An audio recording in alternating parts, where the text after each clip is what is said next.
ওই কলবটা যখন সতেজ থাকে, ওই কলবটা যখন তাজা থাকে, তোমার বডিটা কবরে যাওয়ার পরে এই কলবটার কারণে বডির মধ্যে পচন ধরবে না।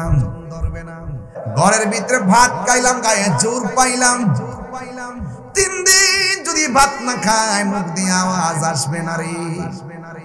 4 দিন যদি ভাত না খাই গায়ের হাঁটা চলা বন্ধ হয়ে যাবে। খাবার খাইলে, ফল খাইলে গায়ে বল হয়। ও বন্ধু রে, যেই বডিতে শক্তি জুগাইলা, এমন একটা সময় আসবে ইচ্ছে মতো খাইলেও গায়ের মধ্যে জোর পাইবা না।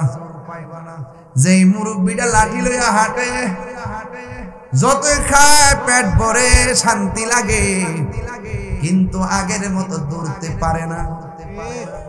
আপনার মনোযোগ নাই, এলোমেলো নো ডানে বামে তাকাচ্ছেন, ওয়াজ বুঝেন না। ভাত খাইতেছে পেট বইরা, কিন্তু আগের মতো দৌড় দিতে পারে না, আগের মতো হাত চালাইতে পারে না, আগের মতো লাঠি চালাইতে পারে না, দৌড়তে পারে না, বস্তা তুলতে পারে না। হ্যাঁ বন্ধু, খাবার খাইলাম, গায়ের মধ্যে বল পাইছি, কিন্তু না খাইলে শরীর দুর্বল হয়ে যায়। জোয়ান মানুষও দুর্বল হয়ে যায়, বুড়া মানুষ তো আর কথাই নাই। কিন্তু এই বডির ভিতরে গোশতের টুকরার কোনো অভাব নাই। হাতের মধ্যে গোশত আছে, শরীরে গোশত আছে, ওই গোশতের টুকরাগুলোর ভিতরে আর একটা গোশতের টুকরা আছে। ওই টুকরাটা খাবার খাইলে তৃপ্তি পায় না, ওই খাবারটা, ওই টুকরাটা খাবার খাইলে শক্তি পায় না। ওই টুকরাটার খাবার হলো, নবী বলতেছেন গিজাউল কালবে যিকরুল্লাহ। ওই টুকরার নাম হলো ওয়াহিয়াল কালব, ওই টুকরার নাম হলো কালব। আর গিজাউল কালবে যিকরুল্লাহ, ওই কলবের খাদ্য হলো আমার আল্লাহ পাকের জিকির। জুড়ে কোন সুবহানাল্লাহ। ওই কলবটা যখন সতেজ থাকে, ওই কলবটা যখন তাজা থাকে, তোমার বডিটা কবরে যাওয়ার পরে এই কলবটার কারণে বডির মধ্যে পচন ধরবে না। আর কলবটা যদি পচন ধরে যায়, কালো কালো দাগ গুনা দিয়া যদি বরবাদ হয়ে যায়, কবরে নামার পরে কবরের ভিতরে বডিটা মাটির সঙ্গে মিশে পোকা হয়ে যাবে। এত সুন্দর জমিন, এত সুন্দর দেহ গো, কিন্তু মারা যাওয়ার পরে দেখবেন নাকটা প্রথম পচে যাবে। নাকটা পচবে আগে, নাকটা পচার পরে ভিতর থেকে পোকা এই দিকটা বের হবে। এই পোকাগুলো বের হয়ে সবাইকে খবর দিবে, আয় আয় মজার খাবার পাওয়া গেছে। এই কীড়াগুলো আপনার অল বডির মধ্যে ধরতে ধরতে হাড্ডিতেও ধরবে, বডিটা ফুইটটা একদম পচে মাটির সঙ্গে সরে যাবে। আর পোকা মাকড় গুলো খেতে খেতে একদম মাটির সঙ্গে আপনার হাড্ডি পর্যন্ত মিশাইয়ে ফেলবে।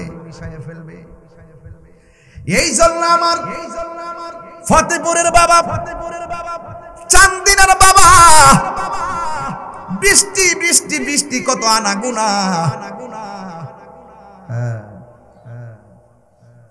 বৃষ্টি হলে বোঝা যায় টিনের ঘরের ছিদ্র কোন দিক দিয়ে আছে। কথা কয় না বাবা, বৃষ্টি ছাড়া সবাই অনুভব করে না। বৃষ্টি হইলে বোঝা যায় টিনের ঘরের ছিদ্র কোন দিকে আছে। পানি পড়লে ছিদ্রটা বন্ধ করে দেয়। আর আপনার আমার বাড়ির পাশে কবর, ওই কবরে বৃষ্টির পানি ঢুকতে ঢুকতে গলা পর্যন্ত হয়ে গেছে। কবরের মানুষের হাড্ডিটা কবরে ভাসতেছে। আমরা নিজেরও সেই ঘর নিষ্কাশন করতে যাই না। কবরের মানুষগুলো তারা কথা বলতে পারে না। এই জন্য যুবক, নিঃশ্বাসেরই কোনো বিশ্বাস নাই। আরো জোরে নাই, আরো জোরে নাই। আমার মরণের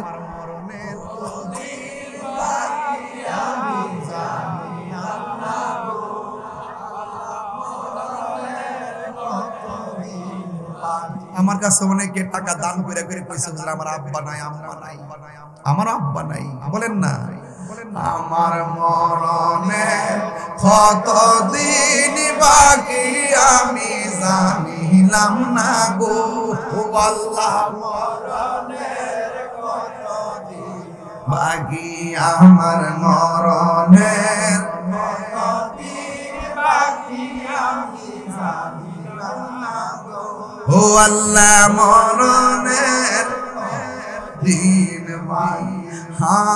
আজরাইল আসিয়া যখন হস্তে দিবা দরি, আজরাইল আসিয়া যখন হস্তে দিবা দরি, তখন আমার মনা ভাই করবা লুকালুকি আমি জানিলাম না গো আল্লাহ,